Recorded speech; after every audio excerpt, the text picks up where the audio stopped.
All right, we are now cleaning the YSI.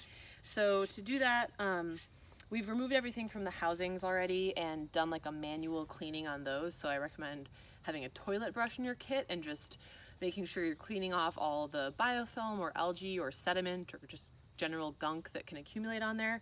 And you can also use your handy dandy toilet brush to clean like the outside of the sensor housings. So we've already done that step, but you'll probably see like there'll be kind of just like gunk on the outside, and the best approach is to just clean that every time so that you don't have things kind of accumulating in between visits.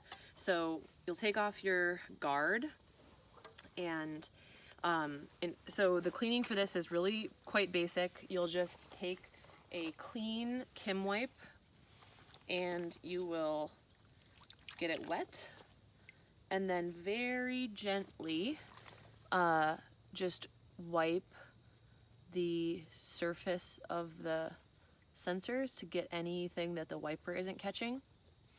In order to do this for the conductivity and the the nitrate, you'll kind of have to floss it in there. I'm also doing this one-handed. I would recommend finding a good place to set your sensors down on the stream bank to do this. So kind of floss it in there and floss in between the nitro LED as well. That one's a little bit trickier, but again, this is another one where there is an optical path. So there's two windows, one on this side and one on that end, and you need both of those to be like equally clean. So as of right now, we're just using a DI Kim wipe.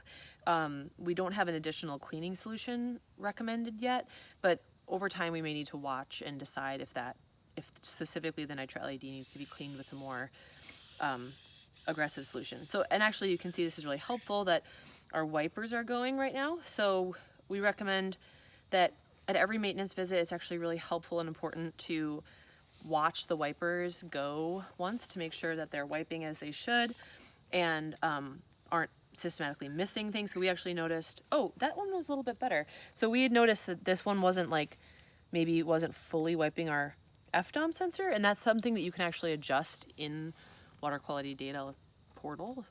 You can adjust the angle that it's wiping to. So we can work through that if that's something that needs to happen, but watching to make sure that it's wiping adequately is important.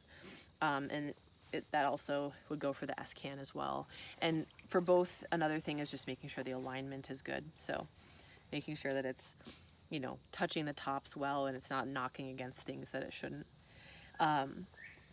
And then you can also use your Kim wipe when you're done with cleaning the actual sensor ends.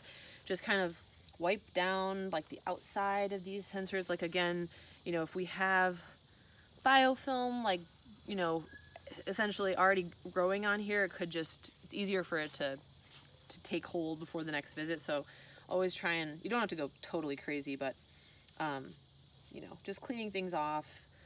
It'll look dirty at the end. That's good.